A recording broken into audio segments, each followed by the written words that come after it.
بسم الله الرحمن الرحيم. الحمد لله رب العالمين،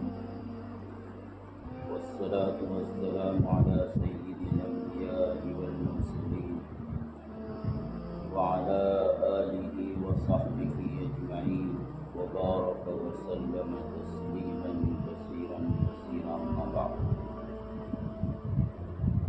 فأعوذ بالله من الشيطان الرجيم. بسم الله الرحمن الرحيم. سبحان الذي أسرى بعبده ليلا من المسجد الحرام إلى المسجد الأقصى الذي باركنا حوله لنريه من آياتنا إنه هو السميع البصير.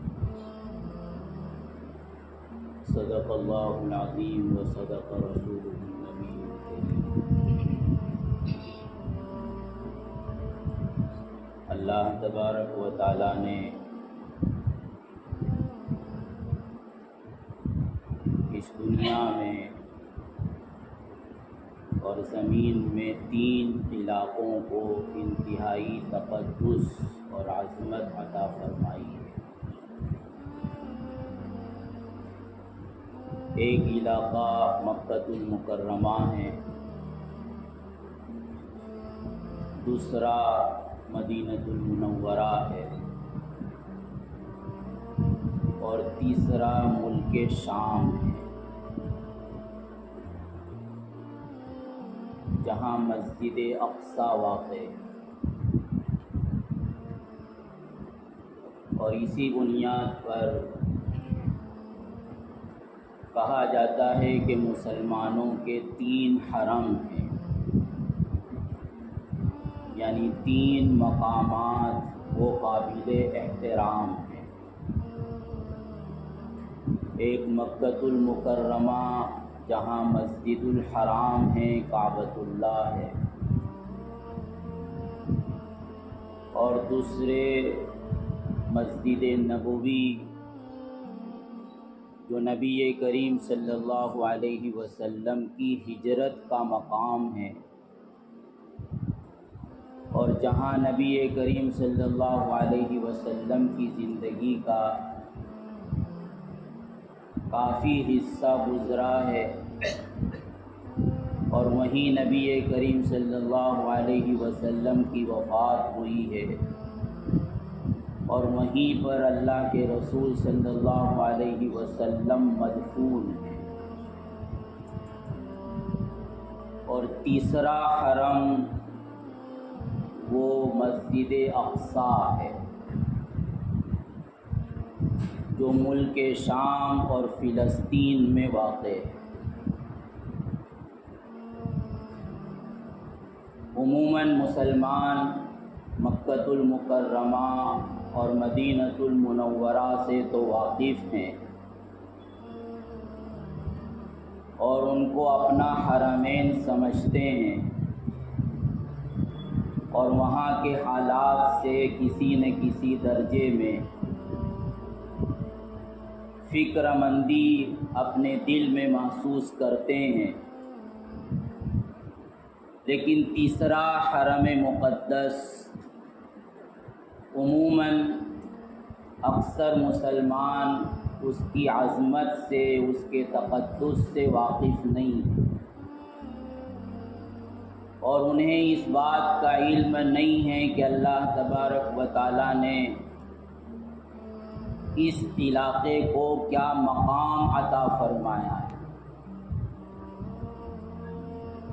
یہی وجہ ہے کہ جب اسرائیل اور فلسطین کے درمیان جنگ ہوتی ہے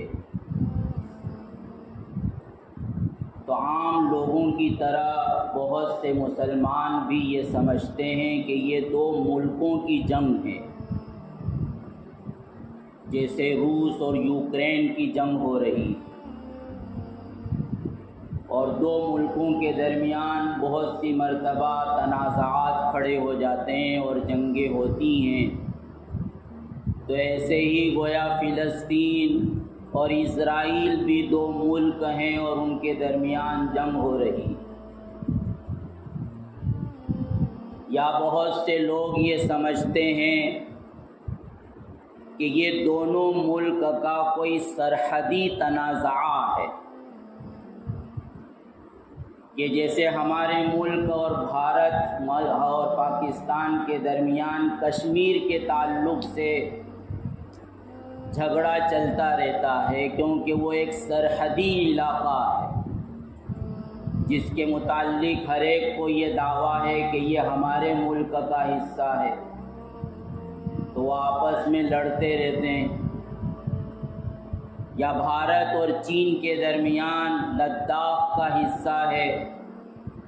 جو سرحدی علاقہ ہے، تو دونوں ملک کی بسا اوقات جھڑپیں ہوتی ہے اس بات کو لے کر کہ تم ہماری حد میں داخل ہو گئے اور اپنی حد سے نکل گئے۔ تو اپنی ناواقفیت کی بنیاد پر بہت سے مسلمان یہ سمجھتے ہیں کہ اسرائیل اور فلسطین کا بھی یہی مسئلہ ہے،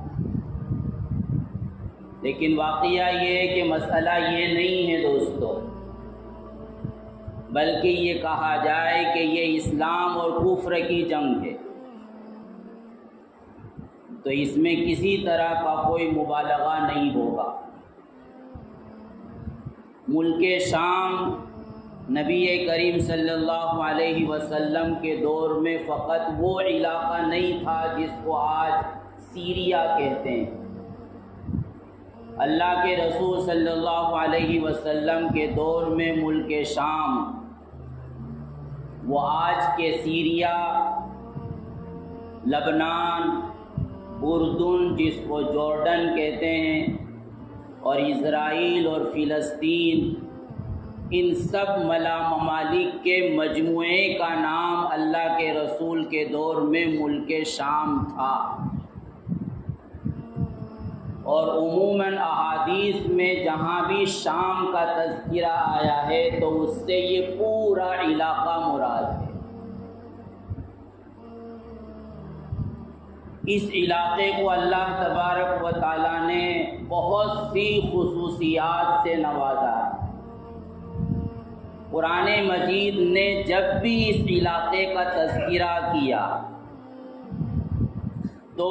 برکت کے عنوان سے اور تقدس کے عنوان سے اس علاقے کا تذکرہ کیا۔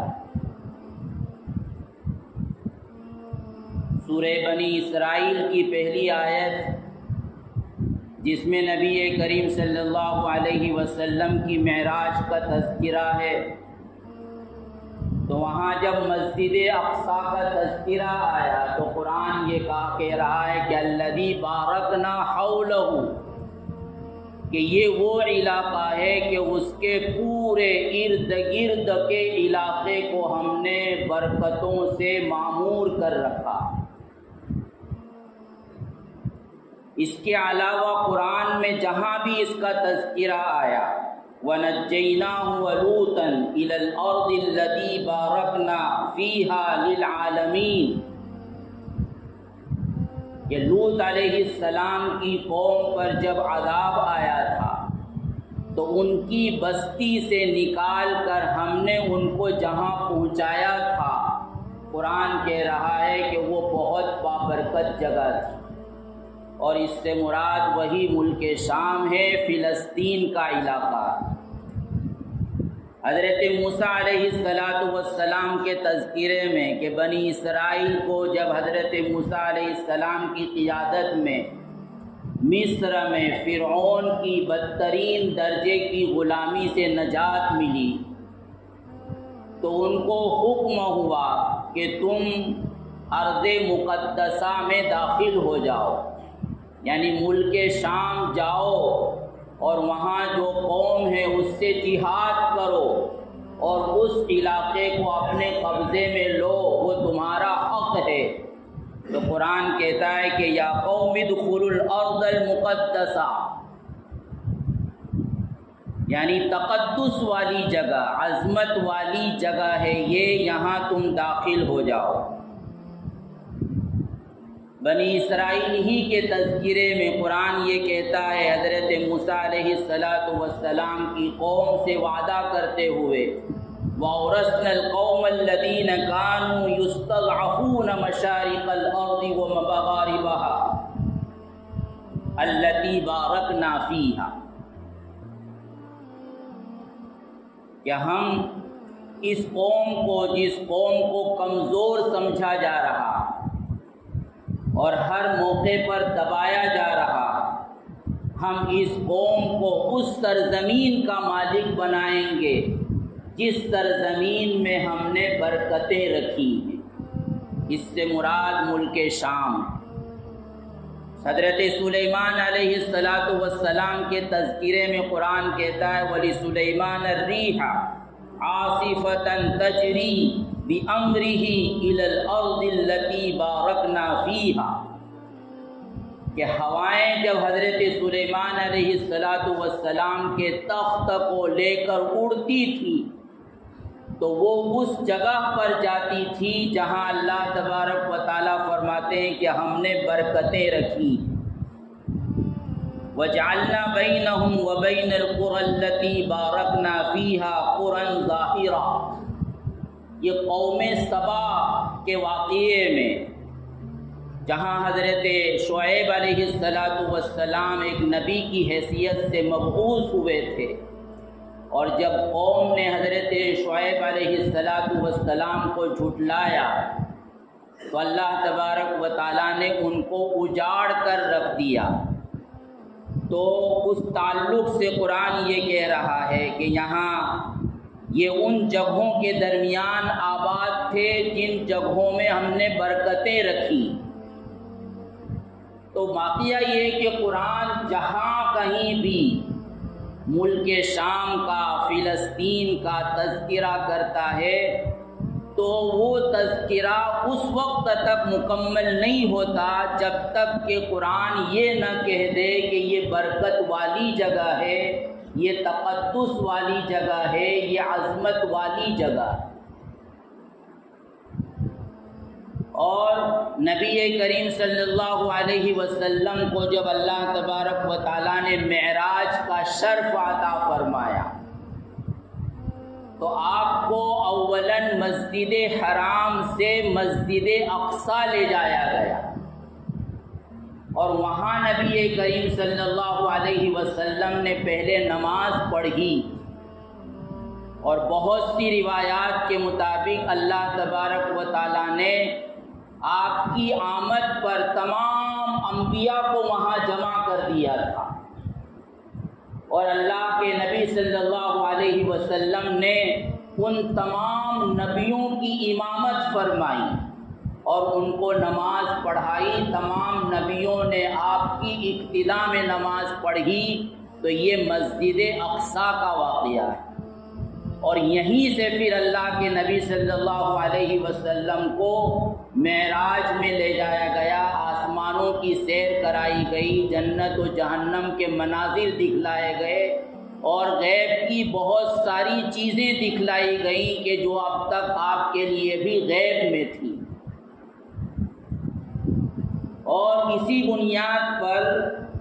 نبی کریم صلی اللہ علیہ وسلم نے بھی اپنی احادیث میں بہت سے مقام پر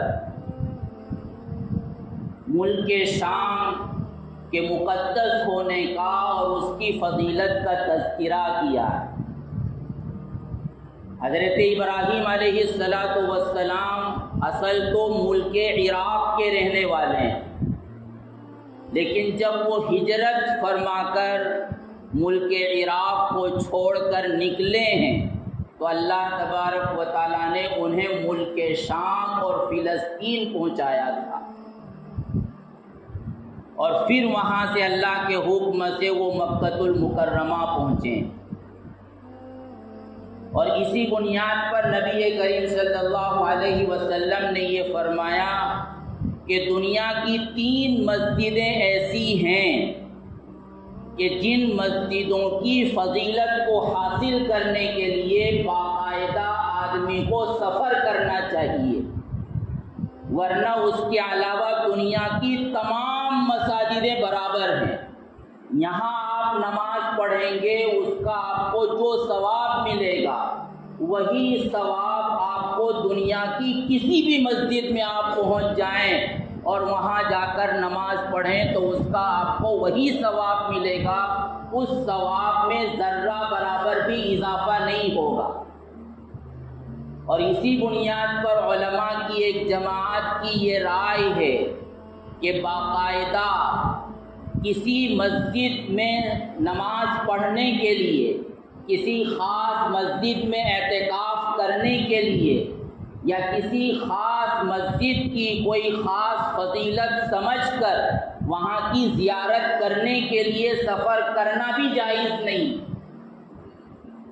لیکن دنیا میں 3 مساجد ایسی ہیں کہ جن کے متعلق اللہ کے رسول نے یہ فرمایا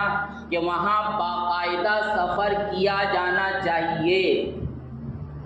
ان میں سب سے پہلی مسجد مسجدی ہادہ، اللہ کے رسول نے اپنی مسجد یعنی مدینۃ المنورہ کے متعلق فرمایا۔ دوسری مسجد مسجد الحرام جہاں کعبۃ اللہ ہے، اور تیسری مسجد جس کے متعلق آپ نے یہ ارشاد فرمایا وہ مسجد اقصیٰ، کہ لا تشد الرحال الا الی 3 مساجد، کہ بس یہ 3 مساجد ہیں دنیا کی کہ جہاں باقاعدہ سفر کرنے کی اجازت ہی نہیں بلکہ سفر کرنے کی فضیلت ہے اور اس کی ترغیب ہے۔ اللہ کے رسول صلی اللہ علیہ وسلم کے دور میں یہ ملک شام کا علاقہ وہ نصارہ کے قبضے میں تھا، یہاں رومیوں کی سلطنت تھی۔ تو اس موقع پر اللہ کے رسول صلی اللہ علیہ وسلم نے ایک موقع پر صحابہ سے یہ ارشاد فرمایا کہ تم وہاں جاؤ اور وہاں جا کر عبادت کر کے فضیلت حاصل کرو، اور اگر نہیں جا سکتے، اللہ کے رسول کے دور میں بھی وہاں جانا غیروں کے تسلط کی وجہ سے ممکن نہیں تھا، تو آپ نے فرمایا کہ اگر تم وہاں نہیں جا سکتے اور وہاں جا کر نماز نہیں پڑھ سکتے، فَابْعَثُوا بِزَيْتٍ يُسْرَجُ فِي قَنَادِلِهِ، تو وہاں کی قندیلوں میں اور چراغوں میں تیل بھیجو جو وہاں جلایا جاتا ہے، یعنی اس زمانے میں روشنی کرنے کے لیے زیتون کا تیل چمنی میں جلایا جاتا تھا۔ تو اللہ کے رسول صحابہ کو ترغیب دے رہے ہیں کہ اگر تم وہاں نہیں جا سکتے اور وہاں جا کر نماز پڑھنے کی فضیلت حاصل نہیں کر سکتے تو اتنا تو کر سکتے ہو کہ تم وہاں کی مسجد کے قندیلوں کے لیے، چراغ کے لیے تیل بھیجو، تاکہ تمہارے بھیجے ہوئے تیل سے اس مسجد میں روشنی حاصل ہو اور کسی درجے میں تم بھی اس کے ثواب میں، اس کی فضیلت میں شریک ہو جاؤ۔ اور یہی نہیں، اللہ کے رسول صلی اللہ علیہ وسلم نے ملک شام کے متعلق یہ فرمایا ہے کہ آخری دور میں جب چاروں طرف فتنے ہوں گے، چاروں طرف کفر ہوگا، شرک ہوگا، الحاد ہوگا، بے دینی ہوگی، اللہ کے دین کا استخفاف ہوگا، اس کا مذاق اڑایا جا رہا ہوگا، تو اس دور میں ایک مسلمان کے لیے اپنے دین کو بچانے کے لیے اور پناہ حاصل کرنے کے لیے اگر کوئی بہترین جگہ ہوگی تو اللہ کے رسول کی بہت سی احادیث سے معلوم ہوتا ہے کہ وہ ملک شام ہوگا، وہ ملک شام ہوگا، وہ فلسطین کا علاقہ ہوگا۔ اور اللہ کے رسول نے اس کے متعلق فرمایا کہ علیکم بالشام فإنها صفوة بلاد اللہ یسکنها خیرہ من خلقہ خیرۃ من خلقہ فإن اللہ تکفل لی بالشام وأہلها، فرمایا کہ اس زمانے میں تم شام چلے جانا، اس لیے کہ وہ اللہ تبارک و تعالیٰ کے زمین کے علاقوں میں سب سے زیادہ صاف ستھرا علاقہ ہوگا، اور وہاں جو لوگ ہوں گے وہ اللہ کے نزدیک سب سے زیادہ پسندیدہ ہوں گے۔ روئے زمین پر رہنے والے لوگوں میں وہاں کے لوگوں کو سب سے زیادہ فضیلت حاصل ہوگی۔ اور فرمایا کہ اللہ تبارک و تعالیٰ نے مجھ سے یہ بات کہی ہے کہ میں نے شام کی حفاظت کی اور شام والوں کی حفاظت کی ذمہ داری لے رکھی کہ اس اخیری دور میں ملک شام کی اور وہاں کے باشندوں کی حفاظت کروں گا۔ اور اللہ کے رسول صلی اللہ علیہ وسلم نے ایک اور حدیث میں ارشاد فرمایا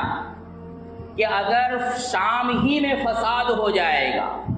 اور شام کے رہنے والے ہی اگر بگاڑ میں مبتلا ہو جائیں گے تو پھر تم بھی اپنی خیر مناؤ،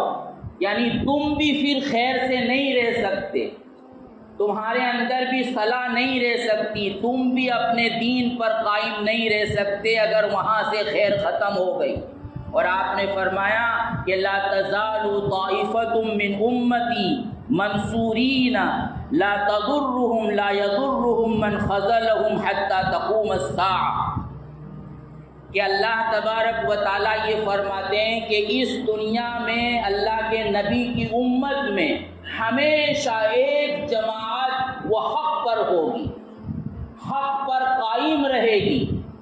اور مخالفت کرنے والوں کی مخالفت اور سازشیں کرنے والوں کی سازش ان کا کچھ بھی نہیں بگاڑ سکے گی، اور اللہ تبارک و تعالیٰ قیامت کے دن تک اس جماعت کو باقی رکھیں گے۔ دوسری روایت میں اللہ کے رسول نے یہ فرمایا کہ ہم کالاینا بین الاکلا حتی یأتی امر اللہ، کہ جیسے ایک دسترخوان لگا دیا جاتا ہے اور چاروں طرف سے لوگ کھانے کے لیے ٹوٹ پڑتے ہیں، تو فرمایا کہ اس جماعت کا بھی یہ حال ہوگا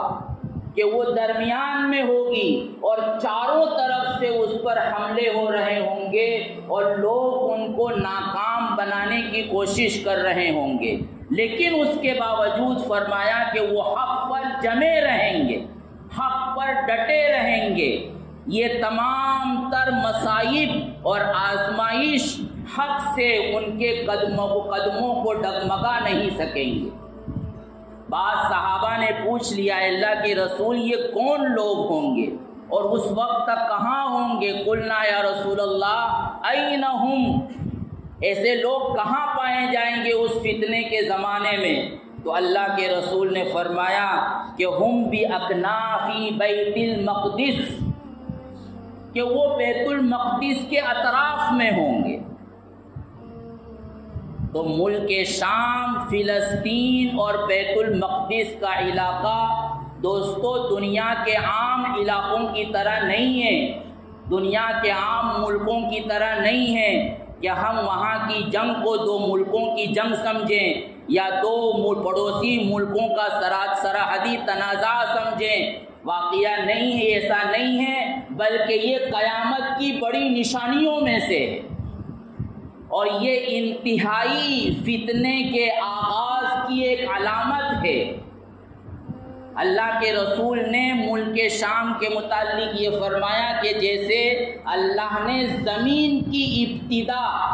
وہ وہاں سے کی جہاں کعبۃ اللہ ہے،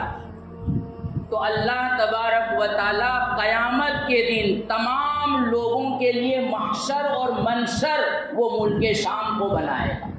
یعنی جب قیامت کے بعد پوری انسانیت ایک میدان میں اکٹھا کی جائے گی تو وہ میدان کون سا ہوگا؟ وہ ملک شام کا میدان ہوگا۔ اللہ مرنے کے بعد دوبارہ لوگوں کو اٹھائیں گے تو کس میدان میں اٹھائیں گے؟ اللہ کے رسول نے فرمایا کہ وہ ملک شام کا علاقہ ہوگا۔ یہ ارض شام تمہارا محشر ہے، تمہارا منشا ہے، یہ منشر ہے، یہیں تم اٹھائے جاؤ۔ اور ابراہیم علیہ السلام کے بعد اکثر نبی، جتنے نبی آئے ان میں سے اکثر نبی وہ تھے جو ملک شام میں آئے۔ ملک شام ہی ان کا مدفن بنا ہے، سینکڑوں انبیاء اس زمین میں ہیں، اور یہی وجہ ہے کہ ایک زمانے تک اللہ کے رسول صلی اللہ علیہ وسلم کو حکم تھا کہ آپ اس کی طرف رخ کر کے نماز پڑھیں، یعنی جس طرح کعبۃ اللہ ہمارا قبلہ ہے اور آج ہم اس کی طرف رخ کر کے نماز پڑھتے ہیں، تو بعض روایات کے مطابق پوری مکی زندگی بھی وہی آپ کا قبلہ رہا، لیکن پتہ نہیں چلتا تھا، کیونکہ کعبۃ اللہ کے سامنے نماز پڑھتے ہوئے یہ ممکن تھا کہ کعبۃ اللہ کو بھی سامنے رکھیں اور بیت المقدس کو بھی سامنے رکھیں۔ اور جب ہجرت فرما کر اللہ کے رسول صلی اللہ علیہ وسلم مدینہ تشریف لے گئے تو اس وقت واضح طور پر پتہ چلا کہ مسلمانوں کا قبلہ وہ بیت المقدس ہے، اور ہجرت کے بعد 16-17 مہینے تک بیت المقدس کی طرف رخ کر کے نماز پڑھی گئی ہے، اس لیے اسی کو ان کو مسلمانوں کا قبلہ ثانی کہا جاتا ہے کہ وہ مسلمانوں کا قبلہ ہے، ایک زمانے تک مسلمانوں نے اس کی طرف رخ کر کے نماز پڑھی۔ تو ابراہیم کا مہجر ہے، حضرت یعقوب علیہ السلام، حضرت اسحاق علیہ السلام یہ اصل وہیں کے رہنے والے ہیں۔ پھر یوسف علیہ السلام جب مصر پہنچ گئے تھے اور مصر میں وہ دریافت ہوئے ان کے بھائیوں کو اور والدین کو، تو پھر حضرت یوسف علیہ السلام نے ان تمام کو مصر بلا لیا۔ تو یہ کوئی دنیا کی ایک عام جگہ نہیں ہے دوستو، یہ کوئی بہت معمولی غیر معمولی جگہ ہے یہ، اور یہاں یہودیوں کا ایک اپنا دعویٰ ہے، اور واقعہ یہ ہے کہ وہ اپنے اس دعوے میں سراسر ظالم، کسی بھی طرح فلسطین کے علاقے پر ان کا کوئی حق نہیں، نہ نسلی اعتبار سے، نہ قومی اعتبار سے، نہ ملکی، نہ مذہبی اعتبار سے، کیونکہ اس علاقے کو سب سے پہلے آباد کرنے والے لوگ ہیں کنعان کے لوگ، قبیلے کنعان، یہ سب سے پہلے اس علاقے میں آ کر آباد ہوا، اور پھر عرب کی رشتہ داریوں کی وجہ سے یہ سب عرب کے لوگ بن گئے، ان کی زبان بھی عربی ہو گئی، اور برسوں یہ یہاں پر رہے، بلکہ آج بھی فلسطین کے علاقے میں جو لوگ آباد ہیں وہ قبیلے کنعان سے تعلق رکھتے ہیں، انہوں نے کبھی بھی اپنا علاقہ یہ چھوڑا نہیں، اور یہودی باقاعدہ وہاں یہ نہیں رہے، ان کا یہ گویا نسلی علاقہ نہیں ہے، ان کی طرف سے یہ دعویٰ کیا جاتا ہے کہ اللہ تبارک و تعالیٰ نے ابراہیم علیہ السلام کو یہ کہا تھا کہ میں نے تمہاری اولاد کے لیے اس علاقے کو مقرر کر دیا ہے، تو وہ کہتے ہیں کہ یہ ابراہیم نے جب اعلان کر دیا تو کوئی کچھ بھی کہے، دنیا کا قانون کچھ بھی ہو، یہ ہمارا مذہبی حق ہے، یہ ہم کو ملنا چاہیے۔ لیکن دوستو یہ مغالطہ ہے، اولاً تو اس لیے کہ یہ جو یہودی اس وقت دنیا میں ہیں یا فلسطین کو قبضہ کر کے اور فلسطین کے لوگوں پر ظلم کر رہے ہیں، یہ وہ والے بنی اسرائیل نہیں ہیں جو ابراہیم علیہ السلام کی اولاد میں ہیں، بلکہ یہ وہ یہود ہے جو اصل روس کے علاقے قفقاز کے رہنے والے ہیں۔ بنی اسرائیل سے نسلی طور پر ان کا تعلق نہیں ہے، ہاں یہودی ضرور ہیں، لیکن بنی اسرائیل جو حضرت ابراہیم علیہ السلام کی اولاد ہیں، حضرت اسحاق کی اولاد ہیں، ان کی نسل سے یہ لوگ نہیں، اور اگر مان لیا جائے کہ ان کی اولاد ہے تو حضرت ابراہیم علیہ السلام کی اولاد میں جیسے حضرت اسحاق تھے، یعقوب تھے ان کے پوتے، اور ان سے جو نسل چلی ان کو بنو اسرائیل کہا جاتا ہے، تو ایسے ہی حضرت ابراہیم علیہ السلام کے بڑے بیٹے اور پہلے بیٹے اسماعیل علیہ السلام ہیں، اور وہ آباد ہوئے مکۃ المکرمہ میں، اور مکۃ المکرمہ کے جو باشندے ہیں وہ حضرت اسماعیل علیہ السلام کی نسل سے ہیں۔ تو اگر مان لیا جائے کہ قانون کے مطابق باپ کی میراث ملنا چاہیے، تو کیا باپ کی میراث ایک بیٹے کے اور اس کی اولاد کے لیے ہوتی ہے، یا باپ کی میراث تمام بیٹوں کے لیے اور ان کی اولاد کے لیے ہوتی ہے؟ اور حقیقی بات یہ ہے کہ نبیوں کا وارث وہ ہوتا ہے جو نبی کے طریقے پر چلتا، جو نبی کے دین پر قائم رہتا۔ اسی لیے ہم سب جانتے ہیں کہ حضرت نوح علیہ السلام کا بیٹا جب طوفان آیا تو اللہ تبارک و تعالیٰ نے صاف کہہ دیا کہ آپ اس کی سفارش نہ کریں، اگرچہ وہ آپ کا نسلی بیٹا ہے لیکن وہ آپ کے دین پر نہیں ہے، تو لیس من اہلک، وہ تمہارے خاندان میں نہیں ہے۔ لوط علیہ السلام کی بیوی وہ لوط علیہ السلام کے دین پر نہیں تھی، تو جو قوم لوط پر عذاب آیا وہ ان کی بیوی پر بھی عذاب آیا۔ اور اللہ تبارک و تعالیٰ نے جب حضرت ابراہیم علیہ السلام کو مقام فضیلت عطا فرمائی، امامت کا درجہ عطا فرمایا، تو ابراہیم علیہ السلام نے دعا فرمائی کہ اللہ میری ذریت کو بھی یہ فضیلت عطا کر دیجئے، ومن ذریتی، تو اللہ کی طرف سے جواب ملا کہ ٹھیک ہے میں تمہاری دعا کو قبول کرتا ہوں، لیکن ایک بات یاد رکھنا، لا ینال عہد الظالمین، کہ میرا یہ وعدہ ظالموں کو کے لیے نہیں ہوگا، یعنی جو تمہارے دین پر تمہاری شریعت پر چلے گا اس کو تو یہ درجہ ملے گا، لیکن جو تمہارے دین اور تمہاری شریعت پر نہیں چلے گا ان کو یہ درجہ نہیں ملے گا۔ اب دنیا جانتی ہے کہ کون ہے کہ جو نبیوں کے دین پر چل رہا، کون ہے کہ جس نے نبی کی شریعت کو تھام رکھا، اور کون ہے کہ جو نبیوں کا قاتل ہے۔ یہ یہود، قرآن نے یہ کہا کہ انہوں نے ایک دن میں 70 نبیوں کو قتل کیا، اور ان کی حمایت کے لیے کچھ لوگ کھڑے ہوئے تو ان کو بھی انہوں نے قتل کر دیا۔ یہود وہ قوم ہے کہ حضرت موسیٰ علیہ السلام جب بنی اسرائیل کو مصر سے لے کر چلے اور ان کو کہا کہ یہ ارض مقدسہ تمہارے لیے ہے لیکن تم کو جہاد کرنا پڑے گا، تو یہ بنی اسرائیل سب بیٹھ گئے ہاتھ باندھ کر کہ کہنے لگے کہ جاؤ تم اور ہارون، ہم تو یہیں بیٹھیں گے۔ یعنی انہوں نے خود اس ملک کو لینے سے انکار کر دیا تھا کہ ہمارے بس کی بات نہیں ہے جہاد کرنا اور قتال کرنا۔ تو یہ وہ قوم ہے کہ جو نبیوں کی قاتل،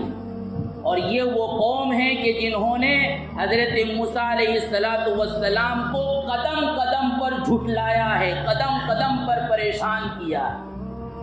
تو بہرحال یہ جو فلسطین ہے اس کی اب تاریخ بھی بیان کرنا چاہیے اور ہمیں پڑھنا چاہیے کہ یہ کیسے یہاں آباد ہو گئے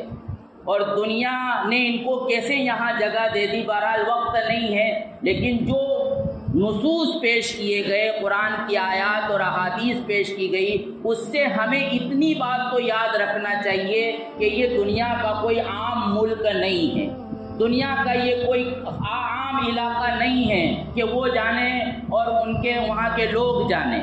نہیں، اگر مکہ المکرمہ میں کچھ ہوتا ہے تو دوستو یہ مکہ والوں کا مسئلہ نہیں ہے، یہ سعودیہ کا مسئلہ نہیں ہے، دنیا کے ہر مسلمان کا یہ مسئلہ ہے۔ دنیا کا ہر مسلمان مکہ المکرمہ کی حفاظت کا ذمہ دار ہے، دنیا کا ہر مسلمان مدینہ المنورہ کی حفاظت کا ذمہ دار ہے۔ تو ایسے ہی مسجد اقصی اور فلسطین میں اگر حالات آتے ہیں تو دنیا کے ہر مسلمان کا دل رونا چاہیے، اس کی فکر کرنا چاہیے، اور اس کے تعلق سے ہم کیا کر سکتے ہیں سوچنا چاہیے۔ اگر کچھ نہیں کر سکتے تو اپنے گناہوں کی معافی مانگ کر اللہ کے سامنے گڑ گڑا تو سکتے ہیں۔ اور وہ فلسطین اپنے بھائیوں کے لیے کہ جنہوں نے اپنی پوری زندگی مسجد اقصی کو یہودیوں کے تسلط سے آزاد کرانے کے لیے وقف کر دی، جن کی مائیں فخر کرتی ہے کہ میرا بیٹا شہید ہو گیا، ان کو معلوم ہوتا ہے کہ اگر ہم 5 راکٹ داغیں گے تو ان کا میزائل آئے گا ہمارے گھروں کو تہس نہس کر دے گا۔ اس انجام کے معلوم ہونے کے باوجود بھی وہ آگے بڑھ کر حملہ کرنے سے نہیں چکتے، کیونکہ انہوں نے اپنا مشن بنایا ہے کہ جیتے جی ہم مسجد اقصی کو ان غاصب اور برطانیہ کی یہ حرام کی اولاد سے آزاد کرا کر دم لیں گے۔ وہ قربانیاں دے رہے ہیں، ان کے بچے شہید ہو رہے ہیں، اور ان کی مائیں رو رہی ہیں، تو یہ سب حالات ہے دوستوں تو ان حالات میں اگر ہم کسی طرح کی کوئی ہمدردی کا اظہار کر سکتے ہیں تو ہمیں وہ اظہار کرنا چاہیے، ان کے لیے دعاؤں کا اہتمام کرنا چاہیے۔ ہر نماز کے بعد ہماری کوئی دعا ایسی خالی نہ ہونا چاہیے کہ ہم فلسطین کے لیے، مسجد اقصیٰ کے لیے دعا نہ کریں۔ ہماری کوئی گفتگو، باہمی مذاکرہ ایسا نہیں ہونا چاہیے کہ جس میں اس کا چرچا نہ ہو اور ہم ان کی خیرخواہی کے لیے کچھ مشورہ نہ کریں، کوئی تدبیر نہ کریں۔ اللہ تعالی ہم سب کے لیے آسان فرمائیں اور ہم سب کو معاف فرمائیں اور کوتاہیوں سے درگزر فرمائیں۔ آمین۔ وآخر دعوانا الحمدللہ رب العالمین۔